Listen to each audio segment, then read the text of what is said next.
wasn't going to do this video.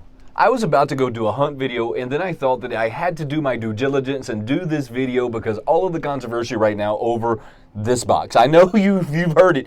You've heard the conversations of limited and limited and limited, and I think that it's time that somebody comes on here and helps use their platform as a chance to educate maybe you versus like gaslighting you, because I feel like maybe there's a lot of gaslighting, and we clearly know the difference between an open edition and a limited edition. And I think that maybe I should sit down and read the definition, and we should go over this a little bit clearer so that we all have a little bit better understanding of what's going on so that we can make better informed decisions with our money going forward.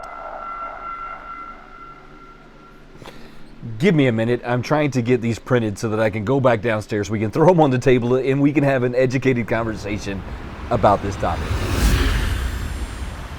First, it's vitally important that we all kind of understand what a limited edition is in the art community, because I believe that we can all agree that Funko Pops is an art. An artist sat down, he designed it, an artist made it, so therefore it is an artist rendition of a plastic, right? Because there's designer plastics, there's Funko, and I would argue to say that the three leaders like cross over into the world of a designer plastic. So I'm going to read to you the definition of a limited edition, and then I'm going to read the definition to you of an open edition. And then you can decide which one of these that you believe Funko are, and then I'll tell you which one of these that I know Funkos are. So limited editions are restricted to a certain amount of something, whether it's an artist print, it's a shoe, it's a Funko soda, it's anything. They are restricted to a certain number. So if this number is let's just throw a number out there. Let's say this number is 7,500, right? 7,500 pieces.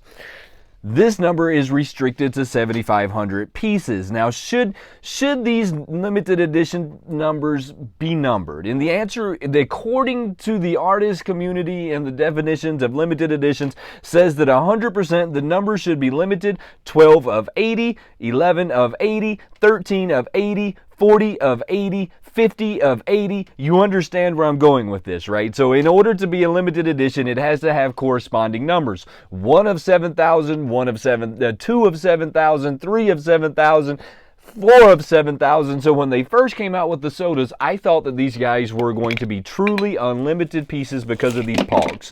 I thought on these pogs that Funko had decided that this was going to be a truly limited, and they were going to take that number and it was going to say 1 of this, 2 of this, 3 of this, 4 of this, 5 of this, but Funko never did it.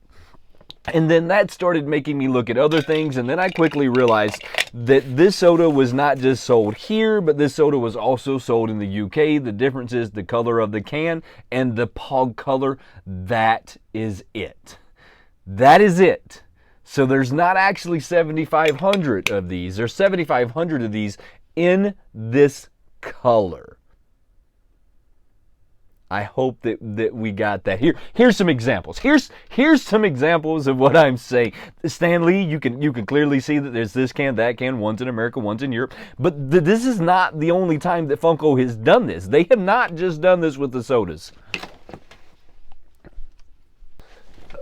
Funko also did this with a few of the Hot Topic exclusives, like the Notorious B.I.G. 5,000 limited a piece edition. This guy, you could buy him at the little Hot Topic in the United States. He was a limited 5,000 piece run, the whole platinum. I know that you love it because I love it. But you could buy this on the European website. It was unlimited. You could pick them up all day. I think you could still go to this day and find them on, I want to say that it's Ozzy Man Collectibles. You can go to this day and pick him up, and he's not a limited piece. So now that we understand that limited editions have to have corresponding numbers in order to be considered a limited edition, in any real world scenario, they have to have the corresponding numbers to be considered a real limited edition. Let's read what an open limited edition is, or an open edition, however you'd like to phrase it. Let's read the definition of that one, because I think it's vitally important that we understand these things, so going forward we can make more informed decisions on the stuff that we're going to buy with Funko, and maybe we can understand their company a little better and the way that they see things versus maybe the way that we see things. An open limited edition is something that can be made in a variety of quantities. It can be made in multiple different designs. You can put them on t-shirts, notepads, different things with no limits to the print. Open edition prints normally cost less than limited edition prints and tend to not increase in value over time. There are no limits to the number of prints that can be done in an open edition. There are no numbers. The fact that there are no numbers that are corresponding on the print should make this clear to the consumer that this is an open edition and not a limited edition. So if you go by the definition of this, Funko has never made a limited edition because they don't put corresponding numbers on anything. They simply make an open edition, which is an open limited edition, depending on your verbiage and where you find the definitions at, or maybe like through whatever art community that you're into, because this is really, really big when it comes to the art community. And if you're a collector of Funko Pops and designer plastics, then you should be a little bit more informed of the different definitions and terms and things of that effect that people will do like Funko. I'm not saying that they're right in what they've done. I'm simply saying that by definition what they're doing is not wrong. It's not wrong. Now that doesn't make it right. It makes us need to educate ourselves a little bit more to have a better informed decision as to what Funko's doing, so that when we get to pieces that we believe are limited, we know that they're only limited maybe to the box, maybe to the sticker, only limited maybe to the color. Other than that, they're not limited. They're limited to the sticker that's on the box because it's an open edition. A limited edition would have corresponding numbers 1 through 2, 1 through 20, 1 through 2 through 20, 3 through 20, 4 through 20, 6 through 20.